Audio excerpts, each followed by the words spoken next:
నమస్కారం వి తెలుగు న్యూస్ కి స్వాగతం. హెడ్లైన్ చూద్దాం.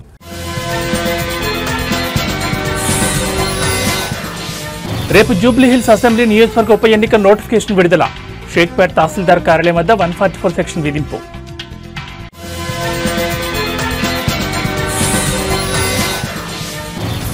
విశాఖలో ఏఐ డేటా సెంటర్ కు మంత్రి నారా లోకేష్ శంకుస్థాపన. ప్రముఖ సంస్థ సిఫీ టెక్నాలజీస్ ఆధ్వర్యంలో ప్రాజెక్టు నిర్మాణం.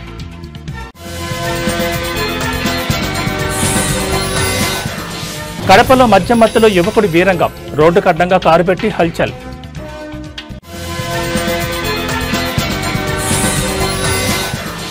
ప్రపంచ రాజకీయాల్లో కీలక పరిణామం. శాంతి ఒప్పందానికి మోదీని ఆహ్వానించిన ట్రంప్. జూబ్లీహిల్స్ అసెంబ్లీ నియోజకవర్గ ఉప ఎన్నికకు రంగం సిద్ధమైంది. సోమవారం నుంచి నామినేషన్ల స్వీకరణ ప్రక్రియ ప్రారంభం కానుండటంతో అధికారులు అన్ని ఏర్పాట్లు పూర్తి చేశారు. ఈ ప్రక్రియను శాంతియుతంగా నిర్వహించేందుకు పోలీసులు కట్టుదిట్టమైన భద్రతా చర్యలు చేపట్టారు. నామినేషన్ల కేంద్రంగా ఉన్న షేక్పేట్ తహసీల్దార్ కార్యాలయం పరిసరాల్లో 144 సెక్షన్ విధిస్తున్నట్లు ప్రకటించారు. ఉప ఎన్నికల నేపథ్యంలో నామినేషన్ దాఖలు సమయంలో అభ్యర్థులు ర్యాలీలుగా వచ్చే అవకాశం ఉండడంతో ఎలాంటి అవాంఛనీయ ఘటనలు జరగకుండా పోలీసులు ముందస్తు చర్యలు చేపట్టారు. ఎన్నికల కార్యాలయం వద్దకు వాహనాలను పూర్తిగా నిషేధించారు. నామినేషన్ దాఖలు చేసే అభ్యర్థితో పాటు కేవలం 4 మాత్రమే కార్యాలయంలోకి అనుమతించనున్నారు. తహసీల్దార్ కార్యాలయానికి వెళ్లే 18 మార్గాల్లో ప్రత్యేకంగా చెక్పోస్టులు ఏర్పాటు చేసి నిఘా పెంచారు. మరోవైపు ప్రధాన రాజకీయ పార్టీలు ఇప్పటికే తమ అభ్యర్థులను ఖరారు చేసే పనిలో ఉన్నాయి. అధికార బీఆర్ఎస్ పార్టీ తరపున మాగంటి సునీత పేరును ప్రకటించగా కాంగ్రెస్ పార్టీ నుంచి నవీన్ కుమార్ బరిలో నిలవనున్నారు. బీజేపీ అభ్యర్థి ఎవరనే దానిపై ఇంకా స్పష్టత రావాల్సి ఉంది. నామినేషన్లు వేయడానికి 10 రోజుల సమయం ఉండడంతో అభ్యర్థులు మంచి ముహూర్తం కోసం ఎదురుచూస్తున్నారు. పశ్చిమ మండలం డీసీపీ సిహెచ్ శ్రీనివాస్ నేతృత్వంలో ఈ బందోబస్తును పర్యవేక్షిస్తున్నారు. అడిషనల్ డీసీపీ, 2 ఏసీపీలు, 5 సీఐలు, 9 మంది ఎస్ఐలతో పాటు 59 మంది సిబ్బంది, 2 ప్లాటూన్ల బలగాలు ఎన్నికల విధుల్లో పాల్గొంటున్నాయి. నామినేషన్ ప్రక్రియ ముగిసే వరకు ఈ భద్రతా వలయం కొనసాగుతుందని అధికారులు స్పష్టం చేశారు.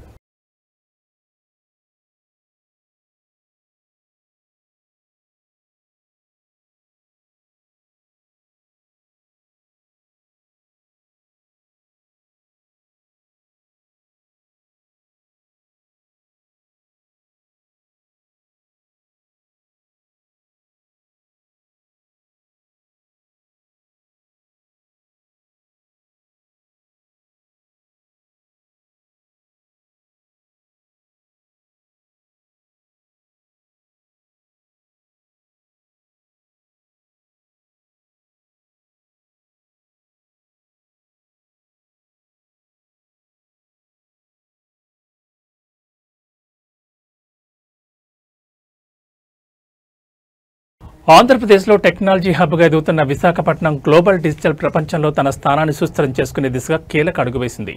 నగరంలో తొలి ఆర్టిఫిషియల్ ఇంటెలిజెన్స్ ఏఐ ఆధారిత ఎడ్జ్ డేటా సెంటర్తో పాటు ఓపెన్ కేబుల్ ల్యాండింగ్ స్టేషన్ ఏర్పాటుకు రాష్ట్ర ఐటీ ఎలక్ట్రానిక్స్ శాఖ మంత్రి నారా లోకేష్ తాజాగా శంకుస్థాపన చేశారు. నాస్డాక్లో నమోదైన ప్రముఖ డిజిటల్ ఐటీ సొల్యూషన్ సంస్థ సిఫీ టెక్నాలజీస్ ఈ భారీ ప్రాజెక్టును చేపడుతోంది.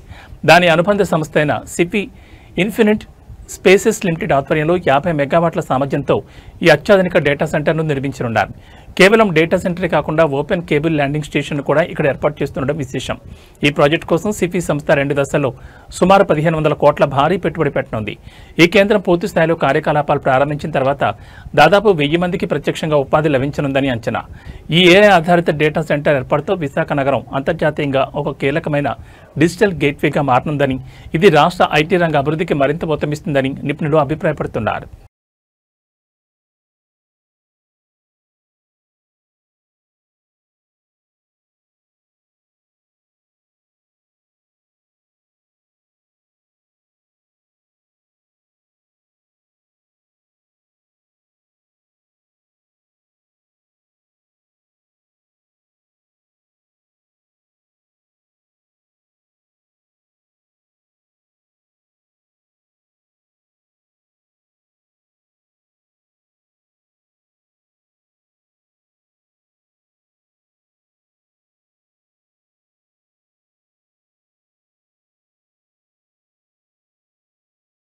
కడపలో మద్యం మత్తులో ఓ యువకుడు వీరంగం సృష్టించాడు. నడి రోడ్డుకు అడ్డంగా కారు పెట్టి దానిపైకి ఎక్కి హల్చల్ చేశాడు. తన కూతురుపై రేప్ చేశారని, ఆమె చనిపోయిందని హంగామా సృష్టించాడు.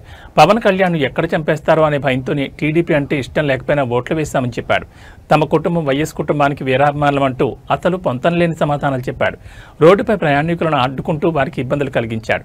చివరికి పోలీసులకు ఫిర్యాదు చేయడంతో రంగంలోకి దిగి అతన్ని పోలీసులు అదుపులో తీసుకున్నారు. అనంతరం అక్కడి నుండి పోలీస్ స్టేషన్కు తరలించారు. దీనికి సంబంధించిన వీడియో సోషల్ మీడియాలో వైరల్ అవడంతో అతనిపై కఠిన చర్యలు తీసుకోవాలని నెటిజన్లు కామెంట్లు చేస్తున్నారు.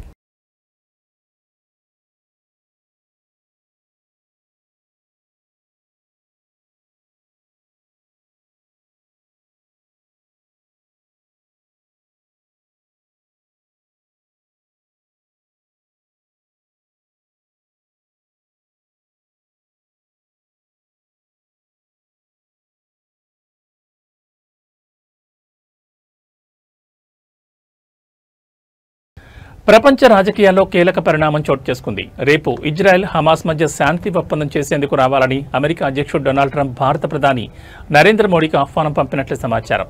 ఈజిప్ట్ వేదికగా జరిగే శాంతి ఒప్పందానికి ట్రంప్ ఆహ్వానించినట్లు తెలుస్తోంది. కానీ దీనిపై భారత పీఎంఓ ఎలాంటి అధికారిక ప్రకటన విడుదల చేయలేదు. ఈజిప్ట్ అధ్యక్షుడు అబ్దెల్ ఫత్తా ఎల్ సిసి కూడా ఈ శాంతి ఒప్పందానికి రావాలని మోదీకి ఆహ్వానం పంపారు.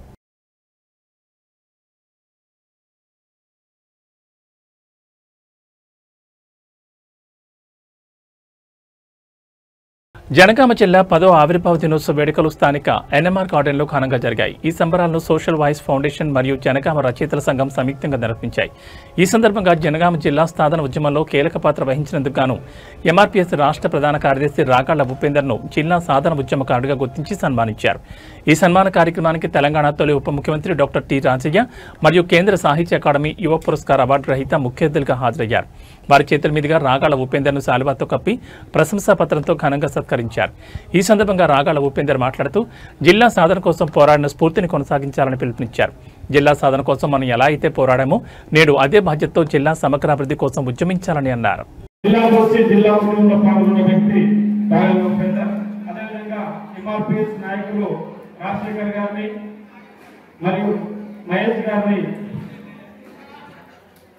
అనిల్ గారిని వెనుక మీదకి రావాల్సిందిగా కోరుతున్నాం. దయచేసి త్వరగా అన్నారండి.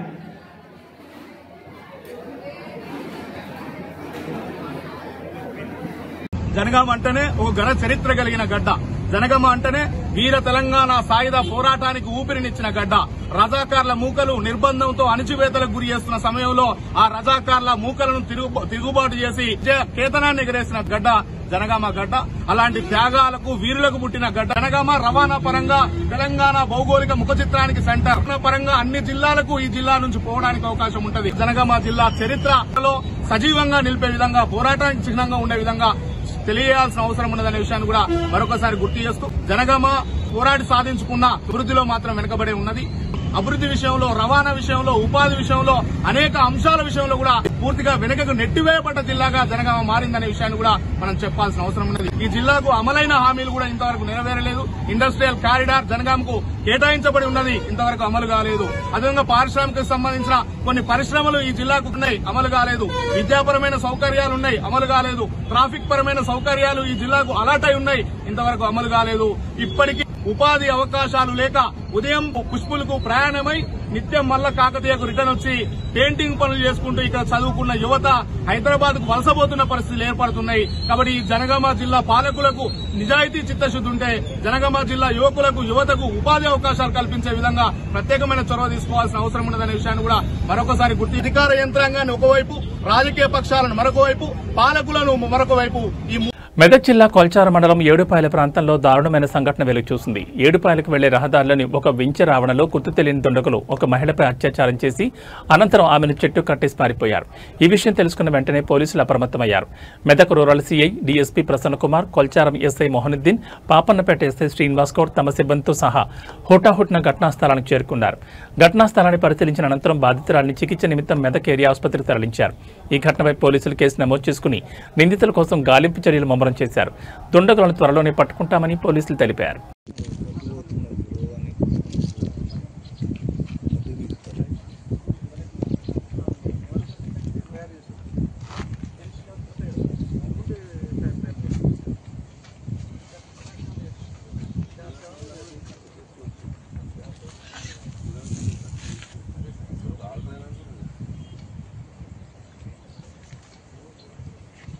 బెల్లంపల్లి మాజీ ఎమ్మెల్యే మరియు బీఆర్ఎస్ నాయకులు దుర్గం చెన్నయ్య పట్టణంలో ఇంటింటికి తిరిగి కాంగ్రెస్ పార్టీకి సంబంధించిన బాకీ కార్డును పంపిణీ చేశారు. ఈ సందర్భంగా ఆయన కాంగ్రెస్ పార్టీ హామీల అమలు తీరును ప్రజలకు వివరించారు. ఈ సందర్భంగా దుర్గం చెన్నయ్య మాట్లాడుతూ అసెంబ్లీ ఎన్నికల సమయంలో గ్యారంటీ కార్డుల ద్వారా అమలు కాని హామీలు ఇచ్చి కాంగ్రెస్ పార్టీ అధికారంలోకి వచ్చిందని ఆరోపించారు. అయితే అధికారంలోకి వచ్చిన తర్వాత ఇప్పటి వరకు ఒక్క హామీని కూడా అమలు చేయకుండా ప్రజలకు ముఖ్యంగా ఇంటింటికి లక్షలాది రూపాయలు బాకీ పడిందని తీవ్రంగా విమర్శించారు. కాంగ్రెస్ పార్టీ చేసిన ఈ మోసానికి రాబోయే ఎన్నికల్లో ఓట్ల ద్వారా తగిన బుద్ధి చెప్పాలని ఆయన బెల్లంపల్లి ప్రజలకు సూచించారు.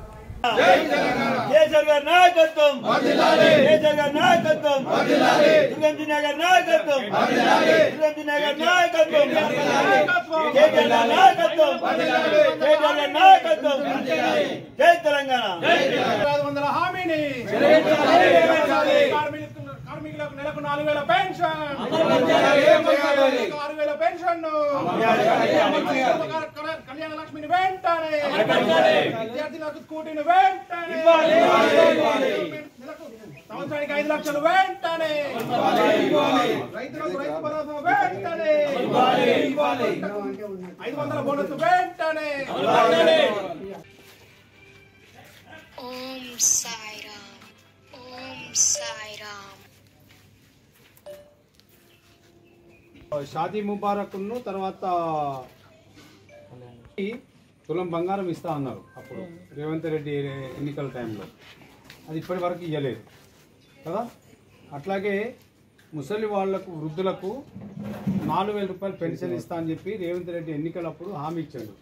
ఇచ్చి ఇప్పటి వరకు కూడా 4,000 పాత 2,000 కేసీఆర్ గారు ఇచ్చిన 2,000 వస్తున్నాయి, కానీ రేవంత్ రెడ్డి చెప్పిన ఇంకా 2,000 కల్పిస్తున్నాయి. అవి ఇప్పటి వరకు రాలేదు.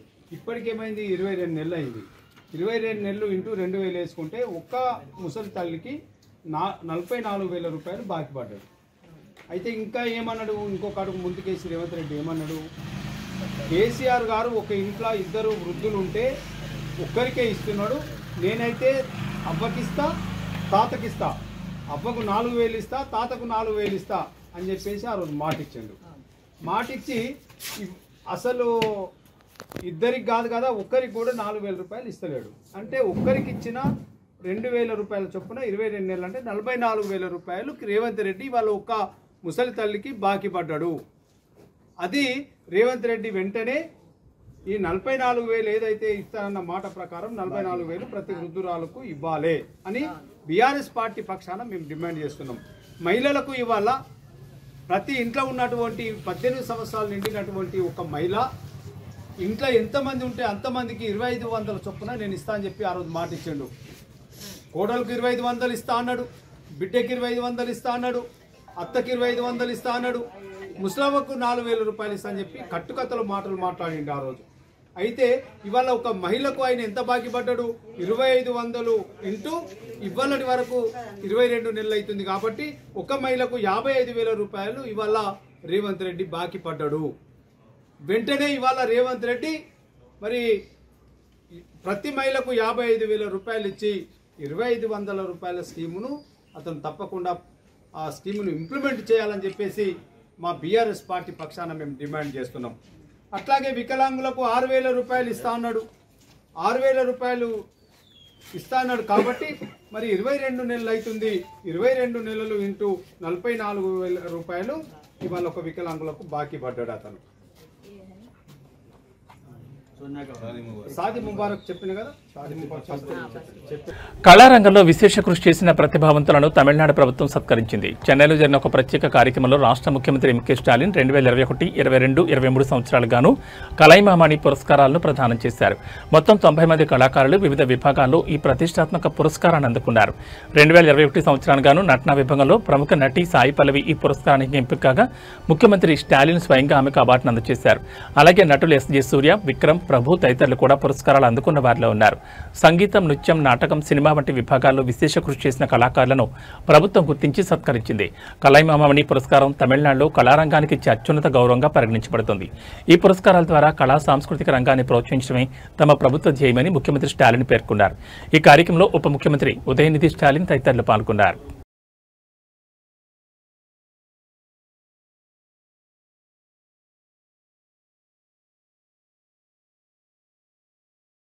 ఈ బులెటిన్ విశేషాలు మరో బులెటిన్లో మళ్ళీ కలుసుకుందాం. నమస్కారం.